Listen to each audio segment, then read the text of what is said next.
regular size Eaglemoss, whatever you want to call them, chronologically. Number 60, History of Spaceflight. This, of course, is the SS Botany Bay sleeper ship that Khan was found on. They did remaster this for the original series when they upgraded everything to HD, but they did not change it. They did an amazing job of basically just doing a higher quality image of the model, the original model that they had shot.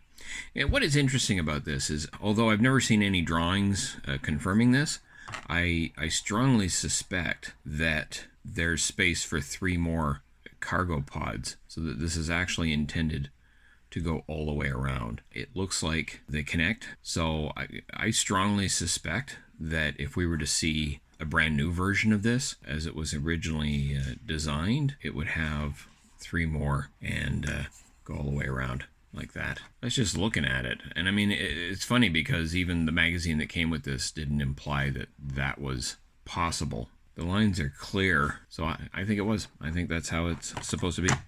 So anyway, that's the SS Botany Bay Khan ship. First introduced in the original series episode Space Seed, and then supposedly... No, that's right. They weren't, because that was abandoned. I was going to say that supposedly the cargo containers in Star Trek II, the Wrath of Khan, came off of this, but they are clearly Starfleet cargo containers, and just as clearly not from that ship, which in the episode of Space Seed was abandoned after Khan took over the Enterprise. Second season of Picard, it was a model of it was hanging above Rene Picard in the second season at a NASA gathering. This is based on the X-33 prototype hypersonic version of the space shuttle with ram jets and all that fun stuff, none of which ever happened. But it was designed earlier than that. I think it does show up in the montage of the opening credits of Enterprise as the OV-165, and it is number 128 in the Eaglemoss regular line.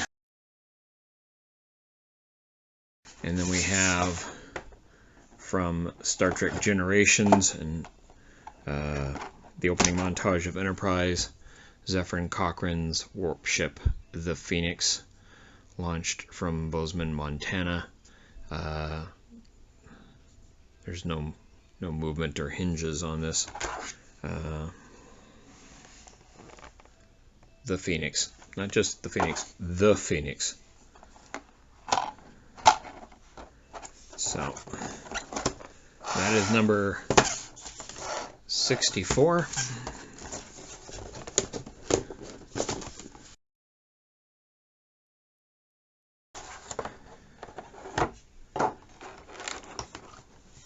This is from the opening of Enterprise, and it is the SS Emmett,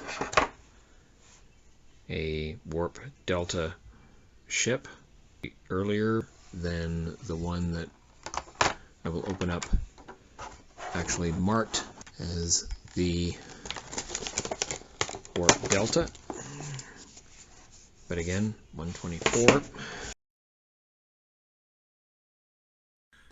I may have also covered 84 already, which is a NX Alpha test ship, very similar to Zephyr and Cochrane's original design. So this might be a Warp 2 to Warp 3 testbed design.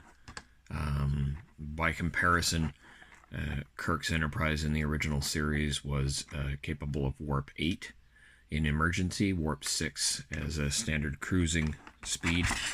NX Alpha really went out of their way coming up with names, but no, that's presumably a test bed. This is the United Earth Warp Delta, number 82. Looks very similar to the SS Emmett, presumably a Warp 3 or Warp 4 test ship. I could go back through the stuff to confirm that. Pretty sure it's just back history on Enterprise and nothing else. the UES Intrepid. This is a Warp 4 capable craft in Starfleet just prior to the NX-01 Enterprise. You can see the lineage on it. Looks basically like they just took one of the models and made this abomination with it instead. This thing really comes to the forefront in the Mirror Universe episodes Through a Glass Darkly, number 44. This is the Enterprise NX-01 as it appeared in the 4 seasons of Star Trek Enterprise. Jonathan Archer's ship. And what I mean by that is, had the series gone to a 5th season, there would have been a cigar-shaped secondary hull. There is an oversized version of this that has that. It was not released in this scale. Previous to the NX-01, we were led to believe that this was the version of starships that Starfleet had in operation. Of course, mind you, that was back when we also thought Starfleet only came into existence with the United Federation of Planets and did not have a version existing previous to. And of course, this is based upon a very early design that Matt Jeffries had for the original series Starship Enterprise. This model is actually based upon that design, and the physical model of it existed in Cisco's quarters. I have 3 of these in total, so I'm not going to put this one away. I don't know where the other 2 packages are, but I know I have them. So that's the pre-series chronologicals. New to my collection, as in I got it like just in the last couple of weeks. What I'm a little surprised by this is that these boxes generally were for extremely popular reissues. Would not have thought the Bonaventure 1000 was one of those. It's a name that was mentioned in an animated episode, but of course what was seen in the animated episode was totally different.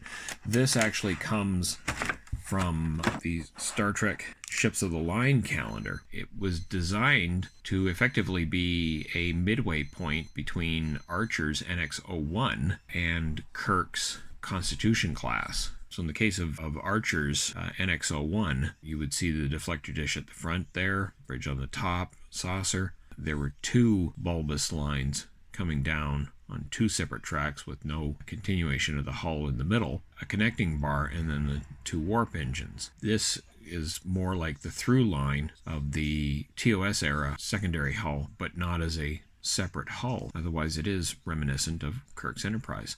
So originally, I had the USS Discovery on my Star Trek Timeline ships collection. This is going to replace that. And this was one that I honestly didn't think I was going to get. I found it on eBay for not much more than it would have originally sold at the comic shop. And I was surprised by that because everybody's kind of in panic mode on the Eaglemoss purchases now that Eaglemoss has gone under. So I didn't really think I was going to be able to ever snag this. So I'm quite happy with that. And then we have the greatest starship ever designed per Neil deGrasse Tyson. Again, because when you're talking design, you have to compare it to its contemporaries, and everything that was contemporary to this was either a saucer or a rocket. It wasn't anything imaginative, and therefore the fact that they went with something this bold and different makes it the greatest starship ever designed. It also has multiple points where it follows the golden mean rule of 1 to 1.61. design rule, and that's one of the reasons why it is also a gorgeous ship. It has so many brilliant angles on it, and it is my favorite. Captained by James Kirk in the original series. Supposedly before him, Chris Pike, although the pilot version has some variations, one of which is that there are spikes and these do not light up. There's a more bubble dome to the ship. There are some additional markings on the hull, and then the deflector dish is oversized on the pilot. So the third of the Enterprise is what I have marked B06. It is the first physical representation of the Star Trek Phase 2 Enterprise. So this would have been the Enterprise had a mid-70s TV series reboot of the original series come out instead of the motion picture. We see elements of the Star Trek the Motion Picture design here. The warp nacelles are a little different, but in this version of it they would light up and light up here. They're swept back a bit. Secondary hull is a little bit bigger. The primary hull is a little bit bigger. There are clearly two turbo shaft off the bridge, and like a modern Navy vessel, the registry number would have been much larger on the side. So this is kind of a midway point between the original TV series and the motion picture version of the Enterprise. Don't need to be doing that. Don't need to be doing that because obviously these things can't be replaced. So again, Star Trek 2 TV concept, Phase 2, as it was called. The only on-screen representation of this is a fan film trailer. They never actually used it in the fan film, but there's fan film that shows it coming out of dry dock. When I was doing the Enterprise sequence, I brought out number 72, which is the 1701A. At the time, I made the silly comment that probably wasn't a just plain refit version of the ship. I am, of course, wrong. The only differences between these two, well, that's interesting. This does seem to be a bit whiter, and this has a gold trim to it. The blue on this is a bit darker than the blue on this. So this is the refit version, supposedly Star Trek the Motion Picture, Star Trek 2, and then destroyed in Star Trek 3. But yeah, aside from the paint job, the only real difference is the fact that this does not have an A on it, and this one does. At least that's supposed to be the only difference. I'm seeing other little differences here, like there's an extra decal behind the bridge. Very interesting. And definitely the color. The funny thing is the motion picture version is the one that should be whiter, and ILM hated the pearlescent paint job on it, so they gave it a coat of blue. So if anything, the A should be the one that's bluish. They kind of, no pun intended, blew it on that. And the other interesting thing, you'll notice the lighter blue on this model allows the warp grills to glow.